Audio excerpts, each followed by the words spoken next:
Welcome to day 20. ಇದು ನನ್ನ morning breakfast. ಇದರಲ್ಲಿ almost 477 calories and 15 grams of protein ಸಿಗುತ್ತೆ. ಇದರಲ್ಲಿ ಏನೇನು ಆ್ಯಡ್ ಮಾಡಿರ್ತೇನೆ ಅಂಡ್ ಎಷ್ಟು ಕ್ವಾಂಟಿಟಿಯಲ್ಲಿ ಆ್ಯಡ್ ಮಾಡಿರ್ತೇನೆ ಅನ್ನೋದು ಕ್ಯಾಪ್ಷನ್ ಅಲ್ಲಿ ಹಾಕಿರ್ತೇನೆ, ನೋಡ್ಕೊಳ್ಳಿ. ಅಂಡ್ 1 ಇಲ್ಲ 2 ಮೀಲ್ನ ನಾನು ಕ್ಯಾರಿ ಮಾಡ್ಕೊಂಡು ವರ್ಕ್ ಹೋಗಿರ್ತೇನೆ. ಈ ವರ್ಕ್ ಮುಗಿಸ್ಕೊಂಡು ಮನೆಗೆ ಬರೋ ಅಷ್ಟರಲ್ಲಿ ಟೈಮ್ ಬೇರೆ ಆಗಿತ್ತು. ಈ ಟೈಮಲ್ಲಿ ಬ್ಲ್ಯಾಕ್ ಕಾಫಿ ಕುಡಿದ್ರೆ ನೈಟ್ ನಿದ್ದೆ ಬರಲ್ಲ, ಕುಡಿದೇ ಇದ್ರೆ ವರ್ಕೌಟ್ ಮಾಡೋಕ್ಕಾಗಲ್ಲ. ನಮ್ ಜಿಮ್ ಹೋಗೋರ್ ಕಷ್ಟ ಒಂದೇ ಎರಡ. ಮೀಲ್ಸ್ ನ ಕರೆಕ್ಟ್ ಟೈಮ್ಗೆ ಆಡ್ ಮಾಡ್ಕೊಳ್ಬೇಕು. ಮಾಡಿದ್ರು ಕರೆಕ್ಟ್ ಟೈಮಿಂಗ್ಸ್ ನ ಅಡ್ಜಸ್ಟ್ ಮಾಡೋಕ್ ಆಗಲ್ಲ. ಇವತ್ತು leg and shoulder workout. So starting ಅಲ್ಲಿ ಲೆಗ್ ನ ಟ್ರೈನ್ ಮಾಡಿದೆ. ಇವತ್ತು ಆಲ್ರೆಡಿ ತುಂಬಾ ಟಯರ್ಡ್ ಆಗಿತ್ತು, ಆದ್ರೂ ಲೆಗ್ ನ ಟ್ರೈನ್ ಮಾಡಿದೆ. ನಾನು ಲೆಗ್ ವರ್ಕೌಟ್ ನ ಯಾವಾಗ್ಲೂ ಸ್ಕ್ವಾಟ್ಸ್ ಇಂದಾನೆ ಸ್ಟಾರ್ಟ್ ಮಾಡೋದು. ನೆಕ್ಸ್ಟ್ ಬೆಂಚ್ ಸ್ಪ್ಲಿಟ್ ಸ್ಕ್ವಾಟ್ಸ್ ನ ಸ್ಟಾರ್ಟ್ ಮಾಡಿದೆ.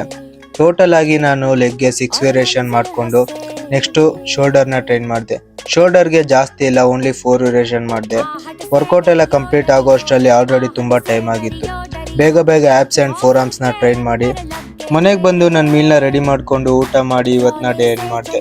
ನಾನು ಈ ಜರ್ನಿ ಜೊತೆ ಕನೆಕ್ಟ್ ಆಗಿರೋಕ್ಕೆ ನನ್ನ ಅಕೌಂಟ್ನ ಫಾಲೋ ಮಾಡ್ಕೊಳ್ಳಿ. ಬೈ ಮತ್ತೆ ಸಿಗೋಣ.